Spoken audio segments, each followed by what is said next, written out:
Сегодня мы отмечаем столетие со дня первого выпуска первой русскоязычной газеты в республике, газеты «Якутия».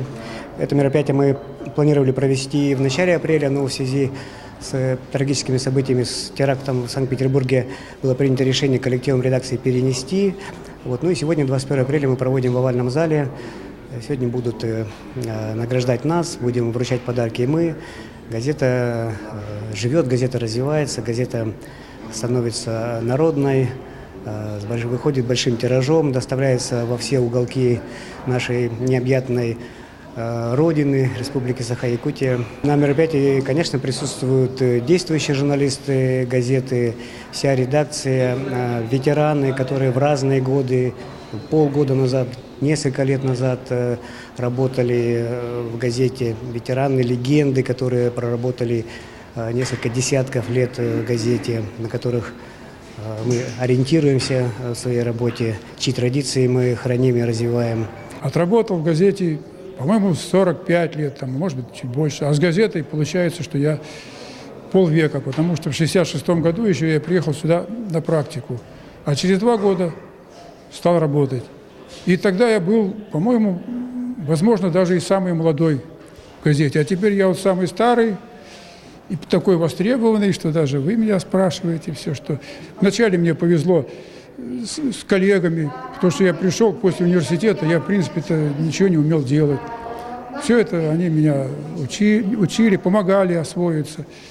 Мне нравилось очень ездить по республике, я ее все объездил по много раз, во всех районах практически бывал.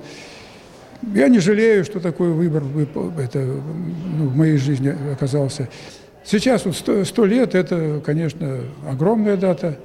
Сейчас новые люди, молодые, у них газета стала совершенно иной, принципы работы другие.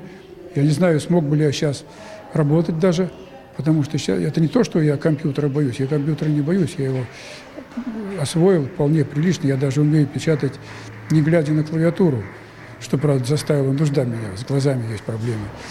Коллектив, молодые, я смотрю, они такие, очень приветливые. Так что я думаю, у газеты будущее еще есть. В газете я уже пожелал ей, чтобы было у газеты настоящее будущее. Я думаю, что молодые ребята, они с этим справятся.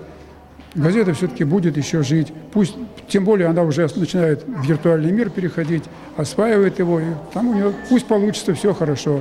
Я думаю, что все получится. Для нас важно, все говорят, донести информацию, да, это неправда.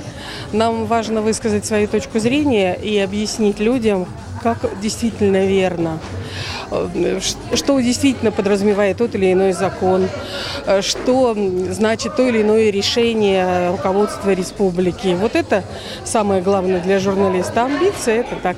Как удалось столько времени отработать в газете? Какими принципами руководствовались? Как надо просто любить свои дела и все, больше ничего. Просто любить. Газета любимая, родная, расти, процветай. Пусть у тебя будет много читателей, много любимых героев, чтобы читали везде, в каждом доме. Я работаю в газете «Якутия» относительно недавно, всего 1,5 года, но за это время сумел многому научиться, поэтому хотел бы в первую очередь выразить слова благодарности моим учителям, те, кто учили меня правильно писать. Это, конечно, Марина Егоровна Колбасина, мой редактор, Виталий Валерьевич, Ирина Ивановна Васильева. Я очень горжусь, что работаю в этой газете, потому что стиль нашего издания – это в первую очередь честная журналистика. За честность Якутию любят, за честность Якутию ругают. Еще ее часто обвиняют в излишней переменчивости. И действительно, за последние 5 лет наша газета изменила несколько форматов, дизайн макетов, почти в 5 раз вырос ее тираж. Я просто горжусь, что сегодня могу быть частью той небольшой команды, которая по-прежнему создает народную газету «Якутия».